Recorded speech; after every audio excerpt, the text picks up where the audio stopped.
আরে বাবা, কত বড় বড় বিল্ডিং, কত সুন্দর রাস্তা। ভাই আমাকে কোথায় নিয়ে যাচ্ছেন? আরে বাবা, আমনে যে সৌদি আরবে আনছে মাইনি আমার মামু, এই মামুরটা নিয়ে যাইতেছি। নয় নয়, চলেন চলেন, এইরকম রাস্তা আমরা কোনোদিন দেখিনি। ওই গল্লিটাই আমার মামু আছে। লন, আমার মামুর দ্বারা আমনে লই যাই। লন, আয় না আয় না আয় না, নেই তো আমার মামু খারাই না। আন একটু উপরে ওটা লাগবে, উপরে উপরে আন ওটা। সবাই সবাই এখানে খারান, এইনে খারান, লাইন ধরে দাঁড়ান, লাইন ধরে দাঁড়ান।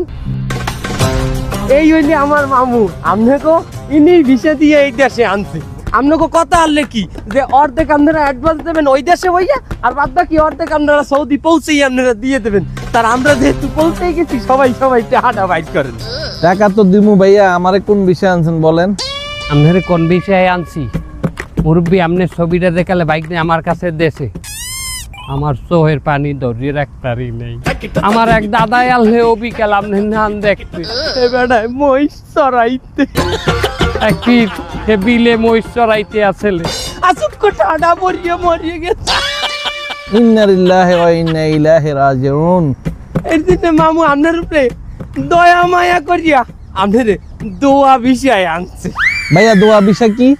এক সৌদি স্বামী স্ত্রী আছে, বুড়ো হয়ে গেছে, হ্যাঁ গো, আশেপাশে কেউ নাই, মাইয়া পোলাও নাই, চেহারা মরলে একটু দোয়া করবে। আপনি হুদা 5 ওয়াক্ত নামাজ পড়িয়া ওই দুইজনের জন্য শুধু হাত তুলিয়ে দোয়া করবেন। আলহামদুলিল্লাহ ভাইয়া, আমি দোয়া করলে লাগিয়া যায়। এই মুরব্বি, মিথ্যা কথা কবেন না। আপনি দোয়া করেছেন, লাগিয়েছে, আমার কোনো প্রমাণ আছে? এই ভাই, আপনি জানেন আমি এখন বদদোয়া করবো, আপনার একদম লাগিয়া যাবো গা। না না, ও দরকার নাই, মুরব্বীর কথা মানো, লাগিয়ে যাইতে পারে। ভাইজান, ওনারা তো একটা ভালো ভিসা দিচ্ছেন, দোয়া ভিসা। আমার জন্য কি চিন্তা করছেন? আপনার চেহারা দেখেই আমার মনে হয়েছে যে আপনার ভিতরে একটা এলেম কালাম আছে।